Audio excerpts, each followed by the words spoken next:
ਕਾਲ ਦੋਸਤੋ, ਉਮੀਦ ਕਰਦੇ ਹਾਂ ਕਿ ਤੁਸੀਂ ਸਾਰੇ ਬਹੁਤ ਵਧੀਆ ਹੋਵੋਗੇ।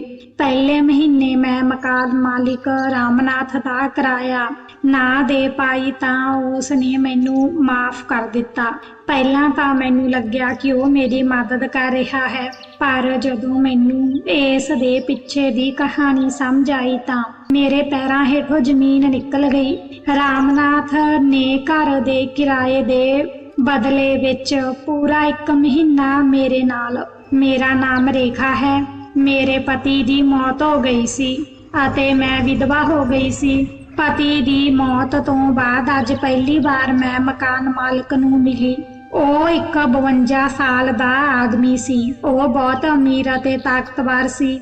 ਅੱਜ ਉਹ ਬਿਨਾਂ ਕਿਸੇ ਇਜਾਜ਼ਤ ਦੇ ਮੇਰੇ ਘਰ ਆ ਗਿਆ। ਉਸ ਸਮੇਂ ਮੈਂ ਨਹਾ ਰਹੀ ਸੀ। ਬਿਨਾਂ ਕੁਝ ਬੋਲੇ ਹੀ ਉਹ ਅੰਦਰ ਆ ਗਿਆ ਅਤੇ ਉਸ ਨੇ ਮੈਨੂੰ ਇਸ ਹਾਲਤ ਵਿੱਚ ਦੇਖਿਆ। ਮੈਂ ਸ਼ਰਮ ਦੇ ਮਾਰੇ ਆਪਣੇ ਆਪ ਨੂੰ ਆਪਣੀਆਂ ਬਾਹਾਂ ਨਾਲ ਛੁਪਾਉਣ ਦੀ ਕੋਸ਼ਿਸ਼ ਕੀਤੀ। ਜਦੋਂ ਮੈਂ ਕੱਪੜੇ ਪਾ ਕੇ ਬਾਹਰ ਆਈ ਤਾਂ ਮੈਂ ਉਹਨਾਂ ਨੂੰ ਕਿਹਾ ਕਿ ਤੁਸੀਂ ਮੇਰੀ ਇਜਾਜ਼ਤ ਤੋਂ ਬਿਨਾਂ ਘਰ ਦੇ ਅੰਦਰ ਕਿਵੇਂ ਆਏ? ਤਾਂ ਰਾਮਨਾਥ ਨੇ ਕਿਹਾ ਕਿ ਅੱਜ ਮਹੀਨੇ ਦੀ 1 ਤਾਰੀਖ ਹੈ ਅਤੇ ਤੁਹਾਨੂੰ ਇੱਥੇ ਰਹਿੰਦੇ ਹੋਏ 6 ਮਹੀਨੇ ਹੋ ਗਏ ਹਨ। ਤੇਰੇ ਪਤੀ ਨੇ 5 ਮਹੀਨਿਆਂ ਦਾ ਕਿਰਾਇਆ ਤਾਂ ਦੇ ਦਿੱਤਾ ਸੀ। ਇਸ ਮਹੀਨੇ ਦਾ ਕਿਰਾਇਆ ਕਦੋਂ ਦੇਵੋਗੇ? ਉਸ ਦੇ ਸਵਾਲ ਤੇ ਮੈਂ ਘਬਰਾ ਗਈ। ਮੇਰੇ ਕੋਲ ਕਿਰਾਇਆ ਦੇਣ ਦੇ ਲਈ ਪੈਸੇ ਨਹੀਂ ਸੀ। ਉਸ ਦੀਆਂ ਅੱਖਾਂ ਵਿੱਚ ਅਜੀਬ ਜਿਹੀ ਚਮਕ ਸੀ। ਉਹ ਮੈਨੂੰ ਹੀ ਧਿਆਨ ਨਾਲ ਦੇਖ ਰਿਹਾ ਸੀ। ਮੈਂ ਕਿਹਾ ਕਿ ਕੋਈ ਗੱਲ ਨਹੀਂ, ਤੁਹਾਡੇ ਪੈਸੇ ਦੇ ਦੇਵਾਂਗੀ ਮੈਂ, ਬਸ ਮੈਨੂੰ ਥੋੜਾ ਸਮਾਂ ਚਾਹੀਦਾ ਹੈ। ਉਸ ਨੇ ਮੈਨੂੰ 15 ਦਿਨਾਂ ਦੀ ਮੋਹਲਤ ਦਿੱਤੀ ਅਤੇ ਕਿਹਾ ਕਿ ਸਮੇਂ ਤੇ ਪੈਸੇ ਦੇ ਦੇਵੀਂ, ਨਹੀਂ ਤਾਂ ਠੀਕ ਨਹੀਂ ਹੋਵੇਗਾ। ਇਸ ਸ਼ਹਿਰ ਵਿੱਚ ਆਏ ਹੋਏ ਮੈਨੂੰ 5 ਮਹੀਨੇ ਹੋ ਗਏ ਸੀ। ਮੈਂ ਆਪਣੇ ਪਤੀ ਤੋਂ ਬਿਨਾਂ ਬਿਲਕੁਲ ਹੀ ਇਕੱਲੀ ਸੀ। ਮੈਂ ਨੌਕਰੀ ਤਾਂ ਲੱਭ ਲਈ ਸੀ, ਪਰ ਸੈਲਰੀ ਸਮੇਂ ਸਿਰ ਨਹੀਂ ਮਿਲ ਰਹੀ ਸੀ। ਮੈਂ ਬਹੁਤ ਪਰੇਸ਼ਾਨ ਸੀ, ਪਰ ਰਾਮਨਾਥ ਨੇ ਮੈਨੂੰ 15 ਦਿਨਾਂ ਦਾ ਸਮਾਂ ਦਿੱਤਾ ਸੀ। ਕੁਝ ਦਿਨਾਂ ਦੇ ਬਾਅਦ ਜਦੋਂ ਮੈਂ ਆਫਿਸ ਤੋਂ ਘਰ ਆਈ, ਮੈਂ ਮੀਂਹ ਵਿੱਚ ਪੂਰੀ ਤਰ੍ਹਾਂ ਭਿੱਜ ਗਈ ਸੀ। ਮੇਰੇ ਕੱਪੜੇ ਕਿੱਚੜ ਨਾਲ ਲੱਤ-ਪੱਤ ਹੋ ਗਏ ਸੀ। ਮੈਂ ਬਾਥਰੂਮ ਵਿੱਚ ਨਹਾਉਣ ਚਲੀ ਗਈ, ਪਰ ਪਾਣੀ ਨਹੀਂ ਆ ਰਿਹਾ ਸੀ। ਮੈਂ ਰਾਮਨਾਥ ਦੇ ਘਰ ਗਈ ਜੋ ਨਿਚਲੀ ਮੰਜ਼ਲ ਵਿੱਚ ਰਹਿੰਦਾ ਸੀ। ਮੈਂ ਘੰਟੀ ਵਜਾਈ। ਦਰਵਾਜ਼ਾ ਖੋਲ੍ਹਦੇ ਹੀ ਮੈਂ ਉਹਨਾਂ ਨੂੰ ਸ਼ਿਕਾਇਤ ਕਰਨ ਲੱਗੀ ਕਿ ਰਾਮਨਾਥ ਜੀ, ਪਾਣੀ ਨਹੀਂ ਆ ਰਿਹਾ, ਪਰ ਉਹਨਾਂ ਦਾ ਧਿਆਨ ਮੇਰੇ ਵੱਲ ਹੀ ਸੀ। ਉਹ ਮੈਨੂੰ ਸਿਰ ਤੋਂ ਲੈ ਕੇ ਪੈਰਾਂ ਤੱਕ ਘੂਰ ਕੇ ਦੇਖ ਰਿਹਾ ਸੀ। ਮੇਰੇ ਗਿੱਲੇ ਹੋਏ ਕੱਪੜੇ ਮੇਰੇ ਸਰੀਰ ਨਾਲ ਚਿਪ ਗਏ ਸੀ। ਉਸ ਦੀਆਂ ਨਜ਼ਰਾਂ ਮੇਰੇ ਤੇ ਹੀ ਟਿਕੀਆਂ ਹੋਈਆਂ ਸੀ। ਮੈਂ ਆਪਣੇ ਆਪ ਨੂੰ ਛੁਪਾਉਣ ਲੱਗੀ, ਪਰ ਉਹ ਮੇਰੀ ਇਸ ਹਾਲਤ ਦਾ ਮਜ਼ਾ ਲੈ ਰਿਹਾ ਸੀ। ਮੈਂ ਉੱਚੀ ਆਵਾਜ਼ ਵਿੱਚ ਕਿਹਾ ਕਿ ਰਾਮਨਾਥ ਜੀ, ਪਾਣੀ ਕਿਉਂ ਨਹੀਂ ਆ ਰਿਹਾ? ਉਹ ਅਚਾਨਕ ਹੋਸ਼ ਵਿੱਚ ਆਇਆ ਤੇ ਕਹਿਣ ਲੱਗਿਆ ਕਿ ਪਾਣੀ ਦੀ ਟੈਂਕੀ ਨਹੀਂ ਭਰੀ ਸੀ। ਮਾਫ ਕਰਿਓ, ਦੁਪਹਿਰ ਨੂੰ ਪਾਣੀ ਆ ਜਾਵੇਗਾ। ਉਹ ਮੈਨੂੰ ਬਾਲਟੀ ਭਰ ਕੇ ਪਾਣੀ ਦੇ ਗਿਆ ਅਤੇ ਮੈਂ ਆਪਣੇ ਕਮਰੇ ਵਿੱਚ ਚਲੀ ਗਈ। ਅਗਲੇ ਦਿਨ ਸਵੇਰੇ ਫਿਰ ਪਾਣੀ ਨਹੀਂ ਆ ਰਿਹਾ ਸੀ।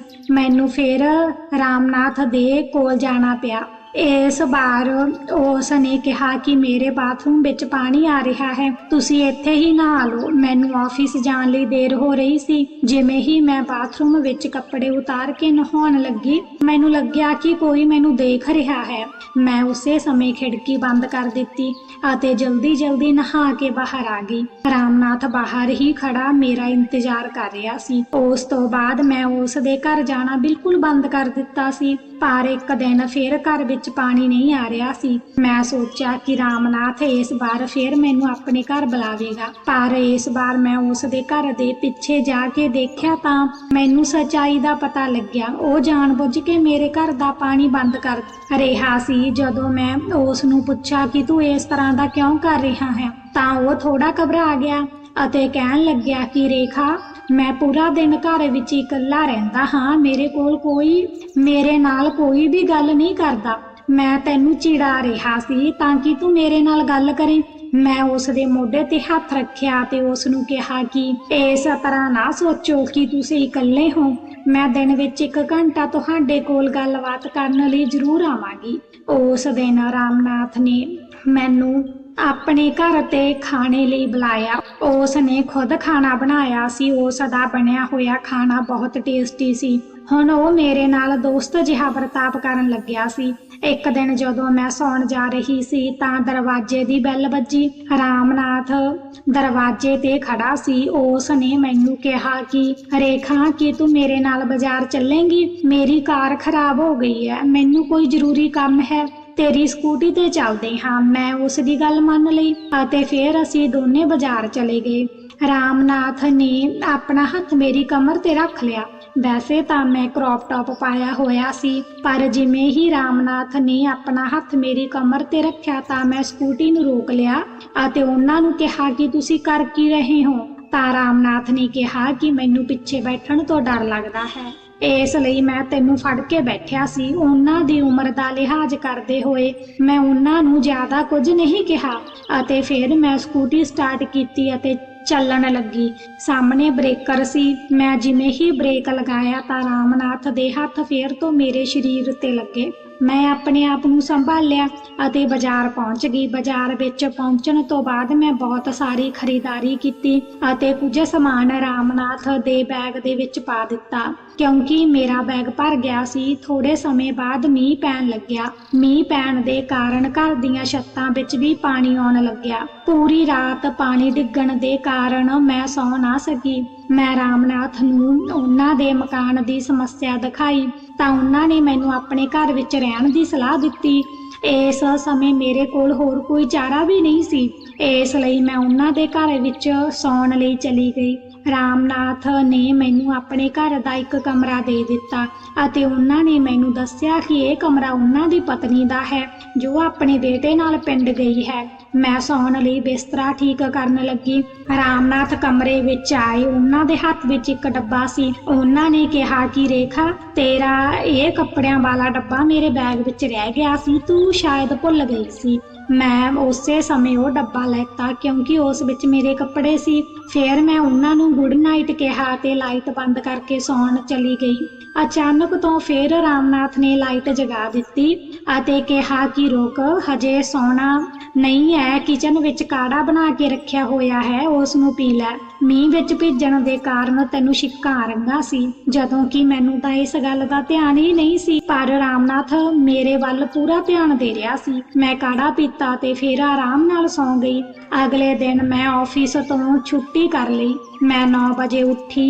ਇਸ ਤੋਂ ਪਹਿਲਾਂ ਰਾਮਨਾਥ ਮੈਨੂੰ ਬੁਲਾਉਣ ਆਉਂਦਾ। ਮੈਂ ਨਹਾਉਣ ਲਈ ਚਲੀ ਗਈ। ਨਹਾਉਣ ਤੋਂ ਬਾਅਦ ਮੈਂ ਆਪਣੇ ਸਰੀਰ ਨੂੰ ਤੌਲੀਏ ਵਿੱਚ ਲਪੇਟ ਕੇ ਆਪਣੇ ਲਈ ਕੱਪੜੇ ਲੱਭ ਰਹੀ ਸੀ ਕਿ ਮੈਂ ਕਿਹੜੇ ਕੱਪੜੇ ਪਾਵਾਂ ਤਾਂ ਅਚਾਨਕ ਰਾਮਨਾਥ ਮੇਰੇ ਕਮਰੇ ਵਿੱਚ ਆ ਗਿਆ। ਮੇਰੇ ਕਮਰੇ ਦਾ ਦਰਵਾਜ਼ਾ ਖੁੱਲਿਆ ਸੀ, ਜਿਸ ਕਾਰਨ ਉਹ ਸਿੱਧਾ ਅੰਦਰ ਆ ਗਿਆ। ਹੁਣ ਉਹ ਮੈਨੂੰ ਤੌਲੀਏ ਵਿੱਚ ਲਿਪਟੀ ਹੋਈ ਦੇਖ ਰਿਹਾ ਸੀ। ਮੈਂ ਜਲਦੀ ਆਪਣੇ ਕੱਪੜੇ ਲੈ ਕੇ ਬਾਥਰੂਮ ਵਿੱਚ ਚਲੀ ਗਈ ਅਤੇ ਜਦੋਂ ਮੈਂ ਕੱਪੜੇ ਪਾ ਕੇ ਬਾਹਰ ਆਈ ਤਾਂ ਰਾਮਨਾਥ ਕਮਰੇ ਵਿੱਚ ਨਹੀਂ ਸੀ, ਉਹ ਹਾਲ ਵਿੱਚ ਬੈਠਾ ਸੀ। ਕਮਰੇ ਵਿੱਚ ਜੋ ਕੁਝ ਵੀ ਹੋਇਆ ਸੀ, ਸ਼ਰਮ ਦੇ ਕਾਰਨ ਮੇਰਾ ਸਿਰ ਝੁਕ ਗਿਆ ਸੀ। ਰਾਮਨਾਥ ਮੇਰੇ ਤੋਂ ਮਾਫੀ ਮੰਗਣ ਲੱਗ ਗਿਆ ਅਤੇ ਉਹਨਾਂ ਨੇ ਕਿਹਾ ਕਿ ਤੈਨੂੰ ਮੈਂ ਬੁਲਾਉਣ ਆਇਆ ਸੀ ਕਿਉਂਕਿ ਮੈਂ ਤੁਹਾਡੇ ਲਈ ਨਾਸ਼ਤਾ ਬਣਾਇਆ ਸੀ। ਜੋ ਕੁਝ ਵੀ ਹੋਇਆ ਸੀ ਉਹ ਗਲਤੀ ਨਾਲ ਹੋਇਆ ਸੀ। ਮੈਂ ਨਾਸ਼ਤਾ ਕਰਨ ਲੱਗੀ ਅਤੇ ਉਹਨਾਂ ਨੂੰ ਕਿਹਾ ਕਿ ਹੁਣ ਮੈਂ ਦੂਜਾ ਘਰ ਕਿਰਾਏ ਲਈ ਲੈਣਾ ਹੈ ਤਾਂ ਉਹਨਾਂ ਨੇ ਕਿਹਾ ਕਿ ਨਹੀਂ ਰੇਖਾ, ਮੈਂ ਕੋਈ ਮਿਸਤਰੀ ਲੱਭਦਾ ਹਾਂ ਅਤੇ ਘਰ ਬਣਵਾਉਂਦਾ ਹਾਂ। ਜਦੋਂ ਤੱਕ ਉਹ ਕਮਰਾ ਤਿਆਰ ਨਹੀਂ ਹੋ ਜਾਂਦਾ ਉਸ ਸਮੇਂ ਤੱਕ ਤੂੰ ਇੱਥੇ ਰਹਿ ਸਕਦੀ ਹੈ। ਮੇਰੀ ਪਤਨੀ ਹਜੇ 1 ਮਹੀਨੇ ਤੱਕ ਨਹੀਂ ਆਵੇਗੀ ਅਤੇ ਜਦੋਂ ਉਹ ਆਵੇਗੀ ਤਾਂ ਤੇਰਾ ਕਮਰਾ ਤਿਆਰ ਹੋ ਜਾਵੇਗਾ। ਹੁਣ 2 ਦਿਨ ਹੋ ਗਏ ਸੀ, ਰਾਮਨਾਥ ਮਿਸਤਰੀ ਲੈ ਕੇ ਆ ਗਿਆ ਸੀ। ਮੇਰੇ ਕਮਰੇ ਦਾ ਕੰਮ ਸ਼ੁਰੂ ਹੋ ਗਿਆ ਸੀ। ਉਸ ਦਿਨ ਮੈਂ ਰਾਮਨਾਥ ਦੀ ਰਸੋਈ ਵਿੱਚ ਖਾਣਾ ਬਣਾ ਰਹੀ ਸੀ ਅਤੇ ਉਹਨਾਂ ਦੀ ਪਤਨੀ ਦਾ ਗਾਊਨ ਪਾਇਆ ਹੋਇਆ ਸੀ। ਰਾਮਨਾਥ ਨੇ ਪਿੱਛੋਂ ਆ ਕੇ ਮੈਨੂੰ ਜ਼ੋਰ ਨਾਲ ਫੜਿਆ ਅਤੇ ਮੇਰਾ ਗਾਊਨ ਫਾੜਨ ਲੱਗਿਆ। ਕੁਝ ਹੀ ਸਮੇਂ ਬਾਅਦ ਉਹਨਾਂ ਦਾ ਹੱਥ ਮੇਰੀ ਛਾਤੀ ਦੇ ਉੱਪਰੀ ਹਿੱਸੇ ਤੇ ਲੱਗਿਆ। ਮੈਂ ਘਬਰਾ ਕੇ ਪਿੱਛੇ ਹਟ ਗਈ ਤਾਂ ਰਾਮਨਾਥ ਵੀ ਮੇਰੇ ਤੋਂ 5 ਕਦਮ ਪਿੱਛੇ ਹਟ ਗਿਆ। ਉਹਨਾਂ ਨੇ ਕਿਹਾ ਕਿ ਮੈਨੂੰ ਲੱਗਿਆ ਕਿ ਤੂੰ ਮੇਰੀ ਪਤਨੀ ਹੈ, ਇਸ ਲਈ ਮੈਂ ਤੈਨੂੰ ਫੜਿਆ, ਮੈਨੂੰ ਮਾਫ ਕਰ ਦੇ। ਰੇਖਾ, ਮੈਂ ਕਿਹਾ ਕਿ ਠੀਕ ਹੈ, ਕੋਈ ਗੱਲ ਨਹੀਂ। ਉਸ ਦਿਨ ਰਾਤ ਦੇ ਖਾਣੇ ਤੋਂ ਬਾਅਦ ਜਦੋਂ ਮੈਂ ਬਚਿਆ ਹੋਇਆ ਖਾਣਾ ਰਸੋਈ ਵਿੱਚ ਲੈ ਕੇ ਜਾ ਰਹੀ ਸੀ ਅਤੇ ਖਾਣਾ ਫਰਸ਼ ਤੇ ਡਿੱਗ ਗਿਆ, ਮੈਂ ਉਸ ਨੂੰ ਸਾਫ਼ ਕਰਨ ਲਈ ਕਿਚਨ ਵਿੱਚ ਜਾਣ ਲੱਗੀ। ਉਸ ਸਮੇਂ ਰਾਮਨਾਥ ਵੀ ਮੇਰੇ ਪਿੱਛੇ ਪਿੱਛੇ ਆ ਰਿਹਾ ਸੀ। ਉਹਨਾਂ ਦਾ ਪੈਰ ਤਿਲਕ ਗਿਆ ਅਤੇ ਉਹ ਨੀਚੇ ਡਿੱਗ ਗਏ। ਮੈਂ ਉਹਨਾਂ ਦਾ ਹੱਥ ਫੜ ਕੇ ਉਹਨਾਂ ਨੂੰ ਕਮਰੇ ਵਿੱਚ ਲੈ ਗਈ ਅਤੇ ਉਹਨਾਂ ਦੀ ਕਮਰ ਦੀ ਮਸਾਜ ਕੀਤੀ। ਉਹਨਾਂ ਦੀ ਕਮਰ ਬਹੁਤ ਦਰਦ ਕਰ ਰਹੀ ਸੀ। ਉਸ ਦਿਨ ਮੈਂ ਵੀ ਬਹੁਤ ਥੱਕ ਗਈ ਸੀ। ਮਸਾਜ ਕਰਦੇ ਸਮੇਂ ਮੈਨੂੰ ਵੀ ਨੀਂਦ ਆ ਗਈ, ਇਸ ਲਈ ਮੈਂ ਉੱਥੇ ਹੀ ਸੌਂ ਗਈ। ਸਵੇਰੇ ਜਦੋਂ ਮੇਰੀ ਅੱਖ ਖੁੱਲੀ ਤਾਂ ਮੈਂ ਦੇਖਿਆ ਕਿ ਮੈਂ ਵੀ ਰਾਮਨਾਥ ਦੇ ਕੋਲ ਹੀ ਸੋ ਰਹੀ ਸੀ। ਅੱਜ ਉਹ ਨਹੀਂ ਉੱਠੇ ਸੀ, ਜਦੋਂ ਕਿ ਉਹ ਪਹਿਲਾਂ 4 ਵਜੇ ਹੀ ਉੱਠ ਜਾਂਦੇ ਸੀ। ਮੈਂ ਚਾਹ ਬਣਾਉਣ ਲਈ ਰਸੋਈ ਵਿੱਚ ਚਲੀ ਗਈ।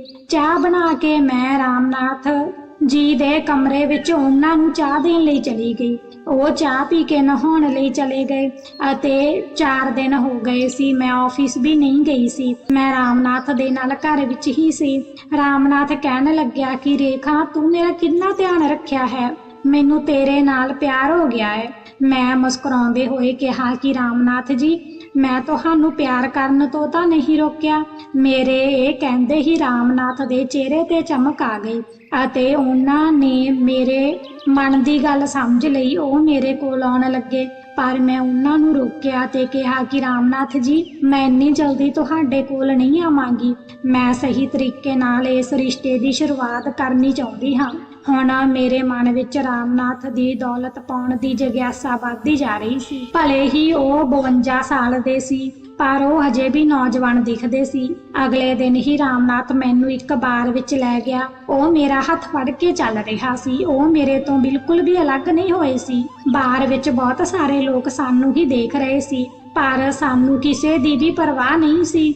ਮੈਂ ਉਹ ਖੁਸ਼ੀ ਪਾਉਣਾ ਚਾਹੁੰਦੀ ਸੀ ਜੋ ਉਹ ਮੈਨੂੰ ਦੇ ਸਕਦੇ ਸੀ ਅਤੇ ਮੈਂ ਵੀ ਉਹ ਸਾਰੀਆਂ ਖੁਸ਼ੀਆਂ ਉਹਨਾਂ ਨੂੰ ਦੇਣ ਲਈ ਤਿਆਰ ਸੀ ਜੋ ਉਹ ਚਾਹੁੰਦੇ ਸੀ। ਬਾਰ ਵਿੱਚ ਘੁੰਮਦੇ ਸਮੇਂ ਰਾਮਨਾਥ ਨੇ ਇੱਕ ਕਮਰਾ ਬੁੱਕ ਕੀਤਾ। ਜਦੋਂ ਅਸੀਂ ਉਹ ਕਮਰੇ ਵਿੱਚ ਪਹੁੰਚੇ ਤਾਂ ਮੈਂ ਦੇਖਿਆ ਕਿ ਕਮਰੇ ਨੂੰ ਬਹੁਤ ਹੀ ਸੋਹਣਾ ਸਜਾਇਆ ਹੋਇਆ ਸੀ। ਰਾਮਨਾਥ ਨੇ ਵੇਟਰ ਨੂੰ ਡਰਿੰਕ ਲਈ ਆਰਡਰ ਦਿੱਤਾ ਅਤੇ ਥੋੜੇ ਸਮੇਂ ਬਾਅਦ ਵੇਟਰ ਡਰਿੰਕ ਲੈ ਕੇ ਕਮਰੇ ਵਿੱਚ ਦਾਖਲ ਹੋਇਆ। ਮੈਂ ਮੂੰਹ ਹੱਥ ਧੋਣ ਲਈ ਚਲੀ ਗਈ। ਰਾਮਨਾਥ ਨੇ ਮੇਰੀ ਡਰਿੰਕ ਦੇ ਵਿੱਚ ਨਸ਼ੇ ਦੀ ਦਵਾਈ ਮਿਲਾ ਦਿੱਤੀ, ਜਿਸ ਦੇ ਕਾਰਨ ਡਰਿੰਕ ਪੀਂਦੇ ਹੀ ਮੈਂ ਬੇਹੋਸ਼ ਹੋ ਗਈ ਅਤੇ ਮੇਰੀ ਬੇਹੋਸ਼ੀ ਦਾ ਫਾਇਦਾ ਚੱਕਦੇ ਹੋਏ ਰਾਮਨਾਥ ਨੇ ਮੇਰੇ ਨਾਲ ਪਤੀ ਪਤਨੀ ਵਾਲਾ ਰਿਸ਼ਤਾ ਬਣਾ ਲਿਆ। ਸਵੇਰੇ ਜਦੋਂ ਮੈਂ ਹੋਸ਼ ਵਿੱਚ ਆਈ ਤਾਂ ਮੇਰਾ ਪੂਰਾ ਸਰੀਰ ਦਰਦ ਕਰ ਰਿਹਾ ਸੀ ਅਤੇ ਪੂਰੇ ਸਰੀਰ ਤੇ ਨੀਲੇ ਨੀਲੇ ਨਿਸ਼ਾਨ ਸਨ। ਮੈਂ ਦੇਖਿਆ ਰਾਮਨਾਥ ਮੇਰੇ ਨਾਲ ਬੈੱਡ ਤੇ ਸੋ ਰਿਹਾ ਸੀ ਅਤੇ ਮੈਂ ਉਸ ਦੀ ਬਾਂਹ ਤੇ ਸਿਰ ਰੱਖ ਕੇ ਪਈ ਸੀ। ਮੈਂ ਆਪਣੇ ਆਪ ਨੂੰ ਸੰਭਾਲਿਆ ਤੇ ਕੱਪੜੇ ਪਾ ਕੇ ਹੋਟਲ ਵਾਲੇ ਕਮਰੇ ਵਿੱਚੋਂ ਬਾਹਰ ਆ ਗਈ। ਮੈਂ ਜੋ ਚਾਹੁੰਦੀ ਸੀ ਹੋਇਆ ਤਾਂ ਉਹੀ ਸੀ, ਪਰ ਪਤਾ ਨਹੀਂ ਕਿਉਂ ਮੈਨੂੰ ਫਿਰ ਵੀ ਬਹੁਤ ਬੁਰਾ ਲੱਗ ਰਿਹਾ ਸੀ। ਮੈਂ ਆਪਣਾ ਸਮਾਨ ਚੱਕਿਆ ਤੇ ਉਹ ਸ਼ਹਿਰ ਛੱਡ ਕੇ ਹਮੇਸ਼ਾ ਲਈ ਆ ਗਈ। ਹੁਣ ਮੈਂ ਨਵੇਂ ਸ਼ਹਿਰ ਵਿੱਚ ਆ ਕੇ ਆਪਣੀ ਜ਼ਿੰਦਗੀ ਦੀ ਨਵੀਂ ਸ਼ੁਰੂਆਤ ਕੀਤੀ। ਇਕੱਲੇ ਰਹਿੰਦੇ ਹੋਏ ਮੈਨੂੰ ਇਹ ਸਿੱਖਣ ਨੂੰ ਮਿਲਿਆ ਕਿ ਕਿਸੇ ਤੇ ਵੀ ਅੱਖ ਬੰਦ ਕਰਕੇ ਭਰੋਸਾ ਨਾ ਕਰੋ। ਰਾਮਨਾਥ ਨੇ ਮੇਰੀ ਜ਼ਿੰਦਗੀ ਬਰਬਾਦ ਕਰ ਦਿੱਤੀ ਸੀ। ਤਾਂ ਦੋਸਤੋ, ਇਹ ਸੀ ਅੱਜ ਦੀ ਸਾਡੀ ਨਵੀਂ ਕਹਾਣੀ। ਇਹ ਕਹਾਣੀ ਤੁਹਾਨੂੰ ਕਿਵੇਂ ਲੱਗੀ ਕਮੈਂਟ ਕਰਕੇ ਜ਼ਰੂਰ ਦੱਸਿਓ। ਜੇਕਰ ਕਹਾਣੀ ਚੰਗੀ ਲੱਗੀ ਤਾਂ ਵੀਡੀਓ ਨੂੰ ਲਾਈਕ ਕਰੋ ਅਤੇ ਆਪਣੇ ਦੋਸਤਾਂ ਨਾਲ ਸ਼ੇਅਰ ਕਰੋ।